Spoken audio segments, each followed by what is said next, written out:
สุขสบายดีสุขีเจริญพรศรัทธาญาติโยมท่านสาธุชนทั้งหลายเมื่อนี้กาครูบากำลังจะเดินทางไปเยี่ยมยามเนาะพ่อแม่หรือว่าเมื่อบ้านที่บ้านสมควรระยะการเดินทางกับบ่ไก่ดอกประมาณ18 กว่ากิโลเนาะตอนนี้เวลาประมาณ12 โมงไปบ่ฮู้ว่าไปฮอดจักโมงเดียวรอติดตามชมนำกันเด้อเอาอนุโมทนาสาธุบุญนำกันเด้อสาธุแล้วเท่านั้นแหละที่เป็นซับไปพอไม่เคยเป็นชาวบ้านคือ100 เหรอต้องขอกัน10 นะ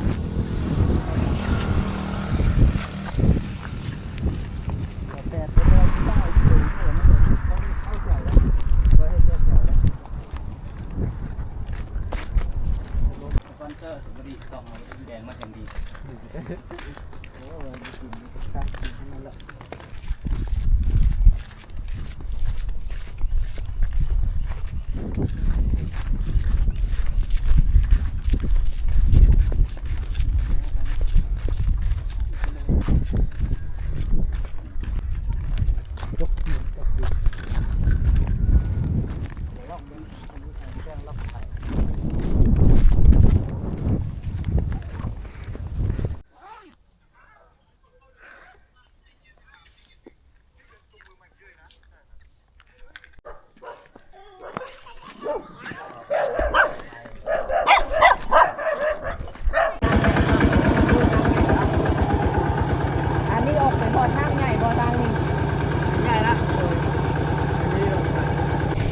ไปเลย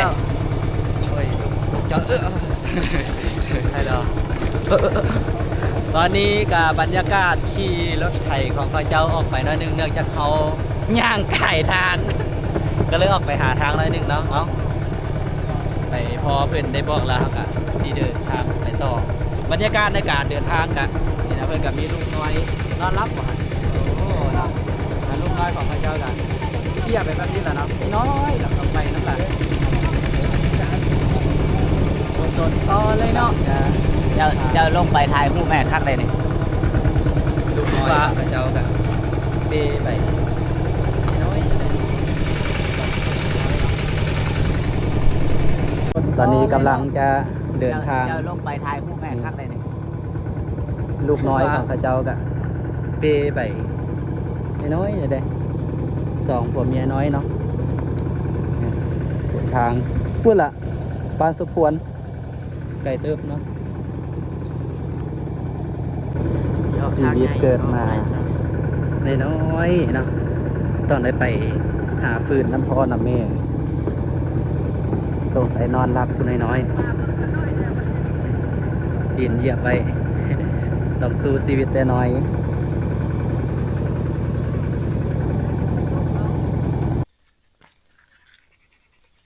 อยู่กับมาก็เลยนึกถึงคุณธรรมตัวหนึ่งมานี่มาตัวนี้นี่มันอยู่นำกันมาตั้งแต่แรกๆเลยตั้งแต่มาเลยหมูมันตายหมดแล้วเหลือแต่มันคนเดียวที่อยู่นำกันมันจำเจ้าของได้นะมานี่มันบ่ได้สนว่าเจ้าสิรวยหรือจนแต่มันสนว่าเจ้านี่คือคนสำคัญของมันบ่หมายความว่าเฮาเป็นผู้ที่เกลืออาหารมันบ่มันละจดจำนะเพราะฉะนั้นนี่ข้อคิดที่ได้จากเรื่องนี้ก็คือว่าเฮาก็จงเอาตัวเองไปอยู่กับคนที่เห็นคุณค่าในตัวเฮาจริงๆบ่แม่นวัตถุภายนอกที่เฮามีเจริญพร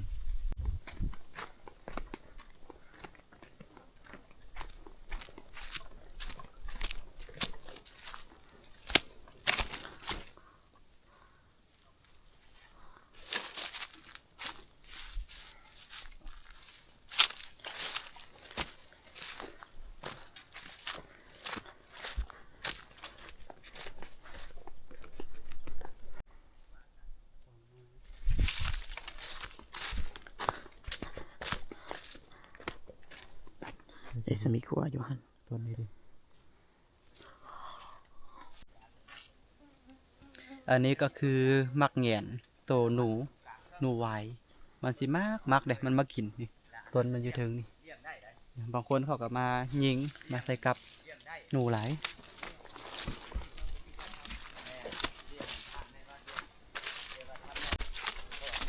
ตอนนี้เราก็กำลังจะเดินทางไปข้ามขัวเพื่อจะไปอีกฝั่งหนึ่งแล้วก็จะมีตู้ของเขาเจ้าเนาะเพราะว่าเราเห็นน้อยหนึงแล้วนะผมไม่ว่าเราเคยมาได้อันนี้ก็คือสะพานผมเป็นสะพานไม้ไผ่เลยอันนี้คือต้นไม้ที่มันหักลงเนาะแล้วก็มันมาพานเดี๋ยวเราต้องค่อยไปเลยถ้าไม่ค่อยไปในโต๊ะคุณล่ะอันนี้ก็เป็นแม่น้ำลำซีปกตินี่สมัยตอนยังน้อยนี่สิมาหาปูหาป่าหากิบกวง การทำมาหากินของเขาเจ้าก็หากินตามธรรมชาตินี่เขาก็สิมาย้อนเบ็ดหรือว่ามาทรงมาซ่อนเนาะหากินธรรมชาติจะมีผักกงผักกูดอยู่แคมโทกแคมท่าที่ก็สวยงงสวยงามเนาะอันนี้ก็คือธรรมชาติตามร่องแม่น้ำประชาชนบรรดาเผ่าก็สิมาทำมาหากินนี่ก็สิมีหอยปูปลาหน้าน้ำมีตกกงตกกวงต่างๆแหละเนาะเห็นอันนี้บ่แม่นว่าบ่มีแต่นี่มี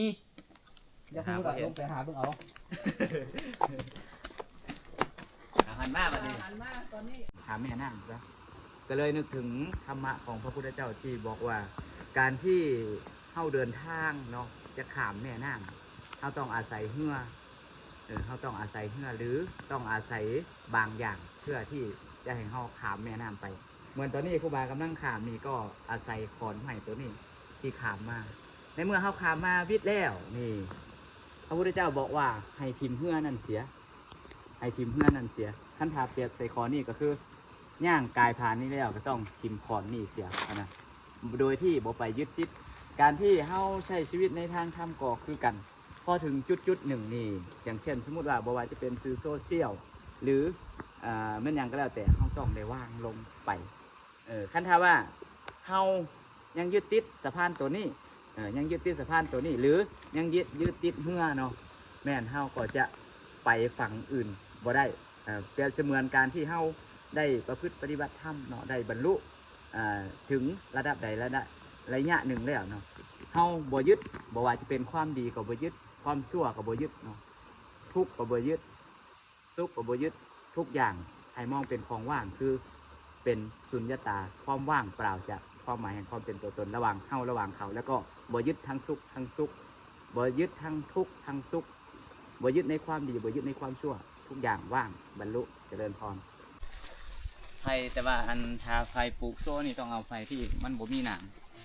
เบิ่งสองข้างทางนี่มีแต่ไฟล้วนๆเลยแต่ว่าเป็นไฟที่มีหนามซึ่งเขามานี่ก็เย็นนะเย็นแต่ว่าคันแม่นครูบาเลือกปลูกเนาะสมมุติว่าครูบาเลือกปลูกอันนี้จริงๆเพิ่นบ่ได้ปลูกนะมันเป็นไผ่ที่เกิดตามธรรมชาติซื่อมันก็เลยเป็นไผ่นาถ้าถามว่าเฮาเลือกปลูกนี่เฮาจะเลือกปลูกเป็นไผ่ที่มันบ่มีน้ำมันให้ความร่มรื่นแล้วก็มันสวยงามเนี่ยแล้วก็เฮาใช้งานได้ในประเทศจีนนี่สัญลักษณ์ของเขาคือไผ่นะศิลปะนะแม่นว่าเอาเจ้าสังเกตเบิ่งแม่เจ้าสังเกตเบิ่งที่เขามันวาดภาพหั่นน่ะมันวาดภาพมันจะเป็นใบไผ่หั่นน่ะศิลปะการวาดภาพของเขา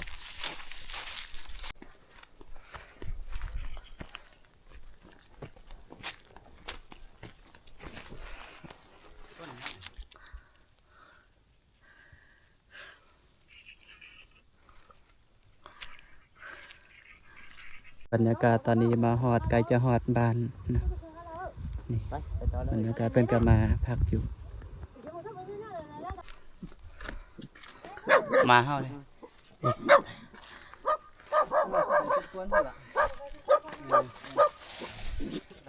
บันทึกใหม่เอาอย่างมาฮอดในกลางทางเนาะกลางทางส่วนมันต้นตอนนี้อันนี้เห็นตูเพิ่นที่พักเพิ่นอันนี้ทุ่งอีเลิงตรงนั้นน่ะ แม่นบ่ ทุ่งยาลืน ผมแม่นบ่ ทุ่งอีเลิง โอ้โหบ่ฮู้ได้ เนาะ มันไกลลง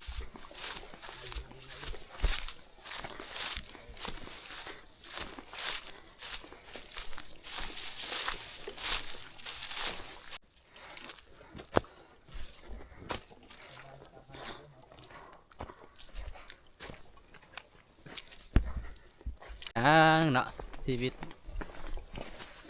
วิตก็อยู่ไปวันๆความฮักคือขาตักแตนจนว่า ทำไมถึงเหมือนขาตักแตน เอ้าเดี๋ยวมันก็หัก อ๋อเดี๋ยวมันก็หัก แม่น อ๋อคุณก็เปรียบเหมือนอย่างนั้นใช่ไหม แม่น อ๋อ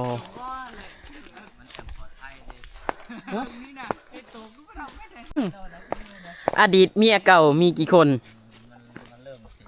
หน้าแบบนี้มีอดีตของเขาอยู่บ่ โอ้รอขนาดนี้ อือหือหล่อมาก มาเฝ้าสวนยาง ข้างหลังหล่อมาก หันหน้ามาหน่อยค่ะ ที่ไอ้ฮือกัน อีหยังนี่ ที่ไอ้ฮือคือมื้อนั้นอีกอ่ะ มาแต่ใส่ มาแต่ทั้งอู้น ตั้งเลย ไม่เหลืออุ่นเลย อันทัดเอื้นว่า อันผ้าหนังหองไผพี่หอง พาพี่ห้อง อืม ดังนี้ดิ แต่อีละปลาบ้านสมควร อยู่บ้านเลย บ้านสมควร สุพรไปอยู่กันเลย อายุ ปัจจุบันนี่ บ้านนั่นทงเจริญ ถงเจริญ หรือ เย็นเอาเลยจังได้ปลาอยู่ทางอุ่น โนะบ่ฮู้เพิ่นอวนปลาก็เลยได้ปลาเพิ่น โอ้ ต้นกำเนิดแห่งน้ำเกิดจากป่าดงนาต้นกระแสธรรมจริยาแม่นพระสงฆ์ดำรงไว้ยามใดสงฆ์หักอยู่อย่างเคียงคูอรัญญาแอบอิงสายทาราปองแปวกระแสนำสัตว์ใดอาศัยส่วนพงพันธุ์สืบเผาแล้ว โลกกระสุกอยู่หย่อนสังโฆเจ้าแผ่พระธรรมพี่น้องเอ้ยเมื่อนี้เฮากะมาเบิ่งห้วยน้ำตะกี้กะสิเป็นห้วยน้ำที่ว่ามีแม่น้ำหลายเนื่องจากทุกมื้อนี้กะบ่มีปลาดุกแล้วกะสิยังเห็นประมาณส่ำนี้เนาะเพราะว่าต้นกำเนิดของน้ำก็จากป่าโด่งที่ว่ามันซึมซับเอาน้ำไว้เมื่อมันบ่มีต้นไม้แล้วมันก็สิเหือดแห้งไป พระธรรมคำสอนคือกันต้องมีพระสงฆ์องค์ข้าเจ้าดำรงเอาไว้ มันก็สืบทอดแผ่ไปตลอดเนาะ เจอปีคารวาสได้อากลับมาซื้ออัตุป้าบ่ สลายดีเปลี่ยนกับบ่ได้เสื้อปลาเนาะว่าปลาแล้วก็สาธุยาบาปต้น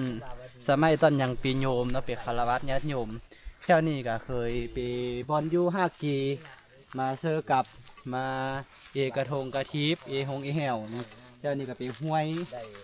หองหนองบึ้งเนาะก็บอนเออยู่5กีหั่นละแต่ตอนนี้ก็ไปให้ไปส่วนของเพื่อนเบิดแล้วตอนนี้หั่นนะตอนนี้เพิ่นก็มาปลูกไป น่าจะแม่นไม้ไผ่อันนี้นะเนาะไม้ไผ่ไม้สางปีไม้ไผ่ว่านกันปลูกแถวนี้ก็ตอนนี้เป็นก็เองหวยส่วนหมดละถ้า5 อายุ 5 ปีก็น้อยถ้าตัวนู้ก็ยังมีอยู่แต่ก็ยังน้อยเนาะแต่ปลูกป้าแถวนี้ก็เลือดแห้งเม็ดละก็จะมาเลี้ยงวัวเลี้ยงควายเสื้อถ้าวิธีชีวิตแล้วเนาะคันบ่เอกอ่ะบ่ได้กี่เนาะ ตอนนี้ก็เดินทางมาฮอดบ้านครูบาบุญเพ็งเป็นที่เรียบร้อยเนาะก็คือบ้านศพพวนรักษาเมืองคำเกิดแขวงห้วยคำไซเป็นหมู่บ้านหนึ่งที่ผลใหญ่มาจากเป็นบ้านปอนศพย่วงเป็นอย่างเนาะจะอยู่ในโซนนี้จะอยู่ในโซนศพพวนแล้วก็พวนทองเนาะซึ่งทั้งสองบ้านนี่เป็นบ้านที่อพยพมาแต่พวกบ้านปอนบ้านมันอย่างอันที่น้ำท่วมก็เจ้าเฮ็ดเขื่อนนะ ย่างละมาตอนนี้เราก็ถึงเป้าหมายเป็นที่เรียบร้อยตอนเราย่างมา12 โมงเนาะตอนนี้ใช้เวลามันก็5 โมง15 โมงเนาะก็3 โมงครึ่งใช้เวลามากะ3-4 ชั่วโมงในการเดินทางมาเราลัดมากับประมาณ10 กิโลนี่แหละเนาะเบิ่งตามที่ฟิตเนสที่เราย่างมาเกือบนี่เฉพาะมื้อนี้ 9.93 กิโลเมตร14,913 ก้าวที่เราได้ย่างมานี่เนาะอันนี้ก็บ้านสมควรเราก็มาเป็นที่เรียบร้อยเพิ่งจะแข้งจะขาก็ลายเพิ่นแล้วนี่แถวนี้นี่บุยปลาบุยโด่งมาเนาะเพิ่นอยากให้เว้าแต่ก็เว้าแล้วบรรยากาศตอนนี้เราก็มาเบิ่งวิถีชีวิตเป็นอันนี้ก็คือการปอกแขมเนาะอาชีพของเขาเจ้าเนี่ยอันนี้ไปหักแขมเอามาขายโลเท่าไหร่นี่โล 6,000 โอ้แพงว่ะสมัยเข้าไปหักคือว่าโลดำ1,000-2,000นี่น่าแลน่า ตัวนี้บาโล ถ้าตักแห้งแล้วโลเท่าไหร่สินะเนาะมีแต่ขายแบบนี้เลยบ่โล 6,000 บ่ แต่ว่าเอา ผัวปากเลิงมาแต่อุ่นอะไรเราเว้นใต้มาดีกระดูนว่า เอ้ายางลัดมาเนาะ มาตัวนี้ วัดป่า น้ำแต่ว่าถ้า เออ ว้าแล้วไม่มาเปิ้นมาตั้งแต่สะพ้อยรู้ป่ะ บอกว่ามาแต่อุ่นนะ ไป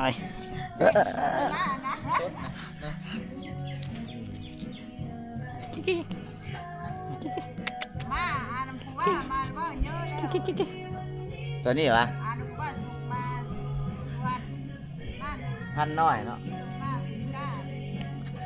เท่านี้บ่ แก